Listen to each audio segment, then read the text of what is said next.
These are the Barefoot Footprint 03. I've waited so long, guys, to make this video, to review it properly, because I wanted to listen for a long period of time, and also because I was sick for a long period of time. So intro, and then we'll talk more about this beautiful unit.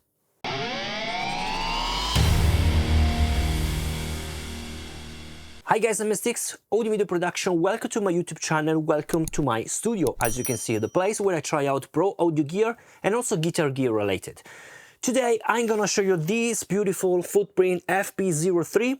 It's a new unit from Footprint, has been presented at the NAMM SHOW, and of course I'll tell you more in this video. In this video I'll tell you my impression based on my ears, of course, but I'll also let you listen the sound of this Barefoot. I'll talk about this later. So let's talk about all the features of this Barefoot FP03. The Barefoot Footprint 03 are three-way active studio monitors, part of the renowned Footprint series by Barefoot Sound, of course, designed to offer high-quality audio in a compact format and at an affordable price. In fact, we are talking about 2,500 euros for the pair. Let's say this is an affordable price. I already discussed what is affordable in the Pro Audio in the previous video, always about Footprint. I think the Footprint FP02, which was an amazing pair of units, and I think they are really affordable. I'm talking affordable in the Pro Audio. We are talking about Pro Audio unit, guys, not consumer stuff. So if the price of 2,500 euros for a really good pair of speakers in Pro Audio is too much for you, maybe Pro Audio is not for you. You are in the consumer range, okay? There are lots of good speakers in the consumer range, but here we are talking about Pro Audio. And this is an affordable price for Pro Audio. Yeah, back to the review. So the Footprint 03 maintains the distinctive features of its predecessors, Footprint 01 and Footprint 02. In fact, we find a three-way, three-amplified design. Each monitor is equipped with three dedicated Class D amplifiers, 60 watts for the tweeter, 100 watts for the mid-range, and other 100 watts for the woofer, ensuring, of course, balanced and powerful sound reproduction. The tweeter, as you can see, is a 1-inch ring radiator with an enhanced magnetic system for greater excursion and reduced distortion. The 3.5-inch mid-range with aluminum cone is designed to minimize harmonic distortion and improve audio fidelity. While the woofer, as you can see, is a 6.5-inch frontal one with an aluminum cone, ensuring accurate reproduction of low frequencies. The frequency response of this little unit is 45 Hz up to 40 kHz, plus minus 3 dB, offering a full range for detailed listening. We find for the first time several new technologies on the FP03. First of all, it's the first time that Barefoot Sound does not use its dual force technology, and therefore a sealed cabinet, as you can see. But here it has adopted for more common design with a reflex port on the external side of the monitor, as you can see. In addition, we find the new technology called SPOC, Spectrally Optimized Conversion. It is a patented technology that incorporates an analog crossover section before the analog digital conversion, improving resolution and reduction of the distortion. We have DSP inside with a latency of 3 milliseconds, really low, optimize the frequency response and reduce distortion for precise sound reproduction. On the back of the panel, we don't have fancy knobs to manage the response because it's all inside. They sound good as they are. Okay, now let's listen the sound. But how? Well, here is Jimmy. I'll present you Jimmy. I already use Jimmy for other kind of project. Jimmy is basically a head, really intelligent head, because as you can see, inside the ears we have some microphones. So this is a binaural microphone that can listen and can simulate how human ears basically can listen the sound, because the space between the two microphones is the same as the human ears, and because they are isolated because there is a head in between. And of course we can record everything from the back of the neck, as you can see. I know it's really similar to a matrix style of connection, but anyway, this is, in my opinion, the best way to let you listen how speaker and also headphones sound in more objective way, because ears, of course, are subjective, and of course I let you listen also my opinion based on my ears. But the microphone that I use here is really precise, so when I use this microphone for headphones is really difficult, because a minimal movement will change completely the recording. So always I try to place headphones in the best way. For speaker is easier because you have to place basically the head with the space of your environment, your studio. Of course, I use equilateral rule. If someone wants to comment with negative stuff, I'm using all the rules. And today I'm gonna show you these units compared. Of course, I have to make some comparison, otherwise you cannot judge something only listening from a recording. So I compare this to my here, my IK Multimedia iLoud MTM Precision. These are really great. I think that for the pair we are around 2,000 more or less, so really competitive. If someone are thinking about, yes, I've managed the height of the microphone depending on the place of the placement of the speaker, all has been done really well. So now I'll let you listen the differences in sound. This is not an A/B test for letting you listen and judge that this is better, this is worse. This is not a comparison, pure comparison on sound. This is only for letting you listen the differences. So if you listen more mid-focus on a speaker and less on the other, is because that speaker has more mids. Does not mean that that speaker has a bump in mids. Only more. Maybe the other has scooped mids. So this is only to let you listen the differences between different speakers. Okay? We will listen 4 different sounds. The first will be a piano sound, so really calm. The second will be a dubstep kind of song. The third one will be a cinematic song, and the fourth one will be a metal style. So in this way you can listen every kind of genre with all kind of emphasis in different frequencies. Okay, so let's listen and then I can discuss my conclusion.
Let's now analyze the results that we get from the binaural microphone. So as you can see here, I have the recorded white noise and pink noise for the Barefoot FP03 and also my 𝙬𝙤𝙢𝙀 multimedia. So in this way, I can understand the response of the Barefoot. So it's not a comparison one to the other, okay? I'm not judging the comparison which is better than the other. It's only to understand the response, okay? So let's listen to the white noise. Okay, so let's capture it.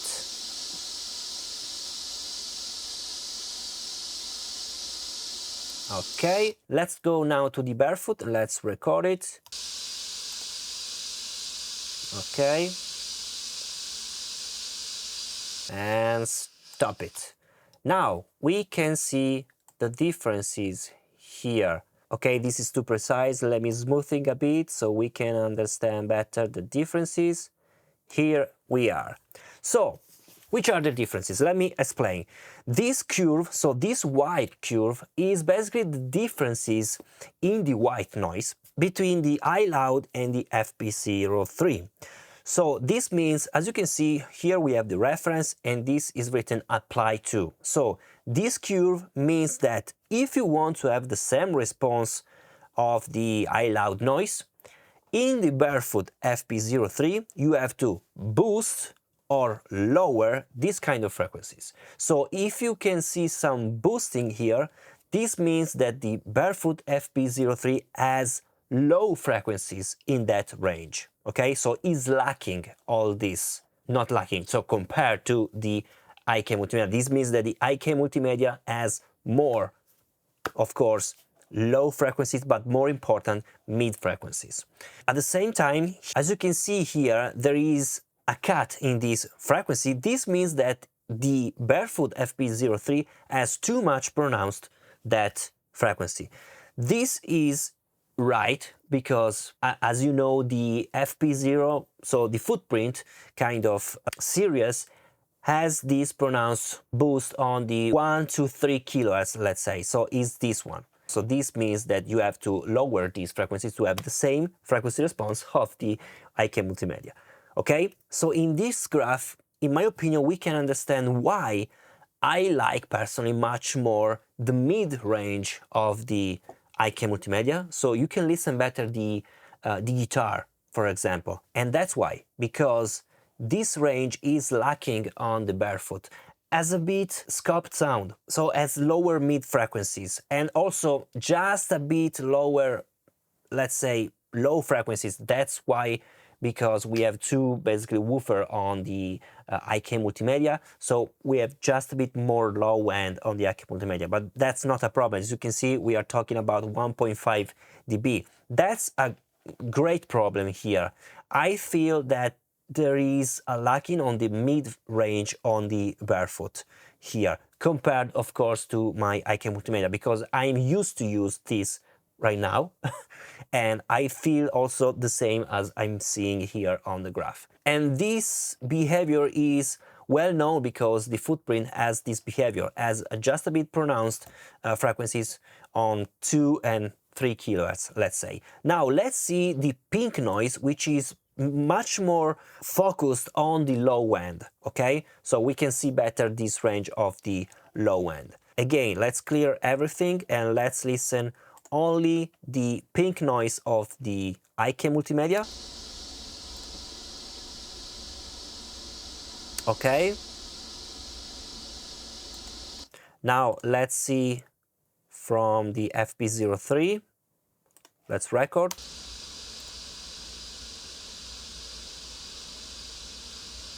Okay, here is the differences. As you can see, we have more or less the same behavior as before regarding the high frequencies here. Again, the same two kind of pronounced frequencies for the Barefoot. Again, the lackness of the mid-range, but here we can see better the low end. So from 60 Hz to, let's say, 20 Hz, of course, the Barefoot is lacking a bit of the low frequencies. That's normal because the lowest frequencies is 40 Hz. So it's 45, let me say. It goes from 45 up to, I don't remember, but as you can see, we have much more low end on the IK Multimedia. This does not mean that it's good to have more low end in the IK Multimedia. Maybe it's too much, maybe it's rumble, okay? But here you can see the differences. So it's more controlled, of course, in the Barefoot, the low end, because I don't need too much low end, of course, in this range. In this way, the very, very low end is a bit more controlled, in my opinion, in the Barefoot. Anyway, this is the response, and I hope to have explained everything well. So that's it. Okay, you have listened to the results from Jimmy. Now, let me talk about my impression. First time I received this unit, I didn't like it so much because I've listened some lackness in the bass response, maybe because I used to use this unit that are really dark compared to this one, really dark, and has much more bass response. But I tried this unit for almost 2 months, and now I really like the openness sound of this FP03, because in my opinion has still that annoying frequency on the, let's say, 1, 2, 3 kilohertz, but it's good if you mix a lot of vocals, in my opinion. For too long listening, I'll be a bit annoyed by that frequency. It's a bit too much focus, but it's basically a feature of the Footprint. All Footprint style speaker has this bump in that range, basically. I think that sounds really good. I think that the transients are really good, really fast response, super precise on the mid frequencies, and I really like also the bass. It's not too much pronounced, okay? You cannot go too low to listen to the low end, the booming effect, something like synthesizer, really in the low end. But the response of the kick is really cool. If you are used to use sub, maybe you can listen to the lackness of the low frequencies. But I really hate to mix with 2.1 system, so with the sub. I don't like the system, so I prefer the 2.0, let's say, to the stereo. And I really appreciate now, after I try out this unit, maybe it's because they has to be used for a long time, I don't know, you have to burn a bit the speaker, I don't know, but now I really like how they sound. So you have the link in the description, super compact unit, super powerful unit at an affordable pro audio price. Link in the description, let me know what you think about, and I'll see you in the next video. Bye.